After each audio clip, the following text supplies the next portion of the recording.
आगामी महापालिका निवडणुकीच्या पार्श्वभूमीवर शिवसेनेच्या पक्षाकडून जे आहे ते आता मोर्चेबांधणी सुरू झाली आहे। आज पिंपरी चिंचवड शहरातील विविध इच्छुक नगरसेवकांची बैठक जी आहे ती या ठिकाणी घेण्यात आली आहे। याच संदर्भात बोलण्यासाठी आपल्यासोबत प्रभारी सिद्धेश कदम आहेत। काय सांगाल, कशा प्रकारे ही निवडणूक जी आहे ती तुम्ही लढणार आहे?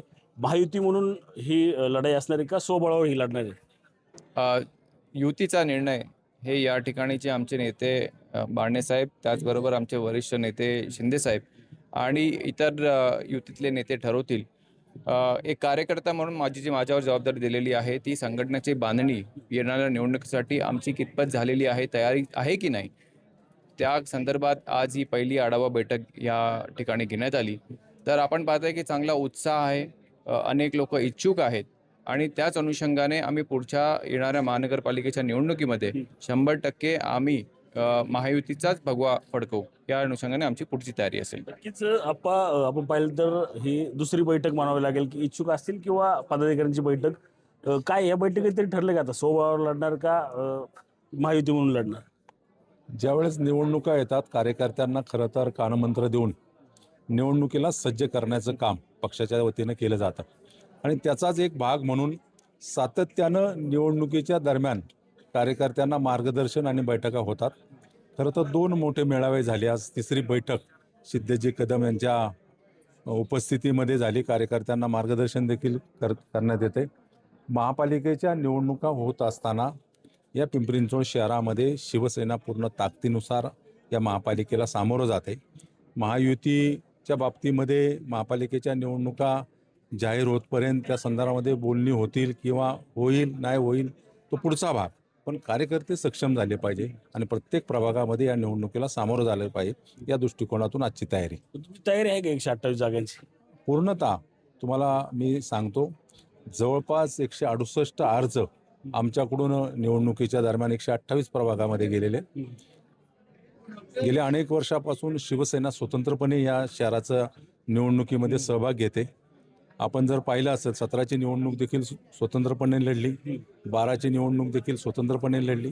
त्यामुळे निवडणुकीला सामोरं जात असताना 2026च्या निवडणुकीमध्ये शिवसेना ही पूर्णपणे ताकदीनुसार या निवडणुकीला उतरली।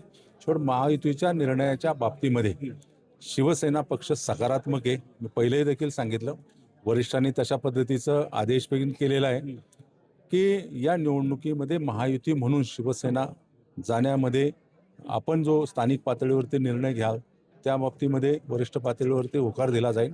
परंतु या बाबतीमध्ये चर्चा विनिमय होऊन कार्यकर्त्याला ज्या ज्या प्रभागामध्ये कार्यकर्ता आमचा सक्षम आहे त्या ठिकाणी न्याय देण्याची भूमिका पक्षाच्या वतीने आहे। काल शहरात माजी मुख्यमंत्री पृथ्वीराज चव्हाण होते, त्यांनी वक्तव्य केले की 19 डिसेंबरला राजकीय उलथापालथ होणार आहे, पंतप्रधानपदी मराठी माणूस बसेल, नरेंद्र मोदी पायउतार होते। मला सांगतो, काँग्रेसला नेहमीच स्वप्न पडतात। मी गेले 12 वर्ष लोकसभेमध्ये काँग्रेसच्या नेत्यांना जवळून पाहिलं। खरं तर काँग्रेस मला नाही वाटत की सक्षमपणे पुढं येते। नेतृत्वहीन काँग्रेस खरं तर या देशामध्ये झालेले। नरेंद्र मोदींच्या नेतृत्वाखाली एनडीएचं सरकार हे सक्षम आहे आणि एनडीएच्या सरकारला कुठल्याही प्रकारचा धोका नाही। त्यामुळं मोदीजी साहेब हे जगामध्ये सर्वश्रेष्ठ पंतप्रधान म्हणून गणले गेलेत आणि देशाचं नेतृत्व सक्षमपणे करतात। एनडीएचा घटक पक्ष म्हणून शिवसेना त्यांच्या बरोबरीने, मला वाटतं की त्यांना ते स्वप्न पडतं, ते स्वप्नामध्ये राहतील आणि स्वप्नात काँग्रेसने रमत राहावं असं मी त्यांना शुभेच्छा। काय पृथ्वीराज चव्हाणांचं वक्तव्य कसं गांभीर्याने बघतं तुम्ही? खरं म्हणजे जसं आप्पा म्हणाले, ते स्वप्ननगरीमध्ये राहतात आणि जसं मी म्हणालो की महाराष्ट्रामध्ये विरोधी पक्ष नेता नाही आहे। जो केंद्रामध्ये जे विरोधी पक्ष नेता आहेत ते स्वतः एक स्वप्नातच राहतात। म्हणून तशी अवस्था जर विरोधांची असेल, मग त्यांच्या वक्तव्याला एवढं गांभीर्य घेण्याचं महत्त्व दिलं नाही पाहिजे। आणि जसं आपण म्हणाले की मोदी साहेबांच्या नेतृत्वात आज फक्त देशात नाही तर जगामध्ये भारताचं नाव जे उंचीवर गाठलेलं आहे, हीच व्यक्ती पुढच्या ह्याच टर्ममध्ये नाही तर अनेक टर्म मोदी साहेबांच्या नेतृत्वाखाली आपला देश अजून पुढे घेऊन जायचं आहे। म्हणून विरोधक असे जे वैफल्य जे स्टेटमेंट करतात त्याच्यावर आपण गांभीर्य नाही दिलं पाहिजे। रणजित जाधव, TV9 मराठी, पिंपरी चिंचवड।